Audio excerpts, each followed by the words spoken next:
Kupljenik oziroma Kuplenk, kot pravijo domačini, je naselje v občini Bled. Vas leži na severnem pobočju Jelovice nad desnim bregom Save Bohinjke in služi kot izhodiščna točka za vzpon na Babji Zob. Sredi vasi stoji cerkev svetega Štefana, ki je poznana po žegnanju konj na Štefanovo. Opis na Wikipediji pa niti zdaleč ne zadošča za opis trdno povezane lokalne skupnosti, ki živi v tej idilični vasici.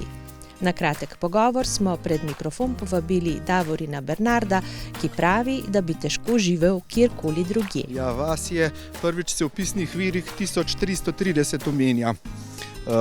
Čeprav to smo zdaj odkrili kar nekaj, šele 2-3 leta nazaj, prej je bilo pa 1422 prva omemba, ampak zdaj je to 100%. Vas se pa deli na dva dela. Prvi pa drugi del. Prvi del se je nekoč imenoval tudi Sveti Štefan, ki je cerkev, drugi del je bil pa pač Kuplenik, čeprav je bo obe dela sta pa pač Kuplenik vasi. Odtod tudi recimo ta, če greš z enega dela vasi v ta drugi del, da rečeš, da greš v Gunjo vas, ne glede v katerem delu vasi se nahajaš, v prvem ali pa v drugem. Kako se je pa potem vas razvijala v vsem tem času? Ja, od začetka so bile ta prvo 3 kmetije, potem so malo nastale 4 kmetije, potem se je pa vas pač postopoma. Tudi v zadnjem delu vasi so bile 3 kmetije, ena je bila v prvem delu, zato tudi ta kmetija v prvem delu je bila tudi verjetno zaradi tega, ker je bila že cerkev. Cerkev je bila pred 1500 že postavljena, postavili so jo po vsej verjetnosti briksenški škofje, tako da se je tako vas pač razvijal. Potlej se so pa kasneje še pojkaji že začeli razvijati pa vas in 1780 je vas že 14 hiš štela. Kaj pa, če se premaknemo na danes, koliko hiš je danes oziroma koliko ljudi je zdaj, koliko prebivalcev ima Kuplenk? Zdaj, če samo to omeni, da 1780 imeva vas takrat 80 prebivalcev, danes ima vas približno 20 hiš, pa približno 50 prebivalcev. Kako se pa ta lokalna skupnost povezuje? Kaj je tisto, kar vas drži skupaj? Največ nas povezuje pač prostovoljno gasilsko društvo, potem agrarna skupnost solastnikov Kuplenik. V te dve ustanovi imamo pač v vasi in se ta največ, recimo, da prek tega se združujemo pa to, drugače kar tako sodelujemo pa. S čim vse se pa danes ukvarjajo prebivalci Kuplenka? Ja, nekoč so se predvsem od kmetijstva pa to, danes se še delno ima, ampak to ni osnovna dejavnost. Večji del hodimo v službe, nekaj je obrtnikov, tako da kar nekaj je obrtnikov. Kmetijstvo je pa v bistvu še postranska dejavnost, še večji del zaradi obdelave krajine. No, prej sem vas že vprašala, kaj vas povezuje kot lokalno skupnost.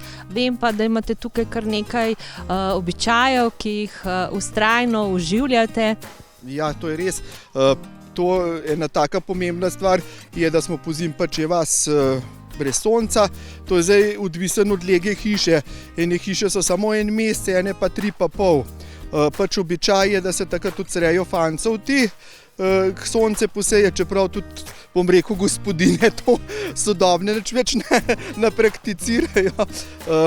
Druga stvar je pa za svetega Štefana, pač je nekoč v blejski okolici, pa v tem delu Gorenjske pač Kuplenik slovel kot stara romarska pot in so pač že včasih prihajali romarji, zdaj pa prihajajo pa s konji, pa da konje pač takrat se žegnajo. Koliko pa je mladih v tem trenutku? Je prihodnost za to vas? Ja, je kar nekaj mladih pa to, tudi nekaj otrok pa to je. Recimo najslabše bo takrat v 80-ih letih prejšnjega stoletja, takrat je bo najnižje prebivalstvo, takrat je bo 28 prebivalcev, takrat v bistvu tudi otrok skoraj ni bo, zdaj pa pač spet je boljše, kakor pa je bo, vsekakor. V čem pa vi vidite lepoto te vasi? Ja, lepota.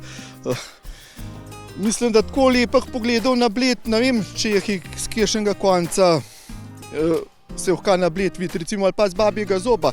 To je sploh, če se gor pač povzpne tudi obiskaj dost, gor je res lep razgled, pa tako preko narava lepa, pa vse veliko danosti. No.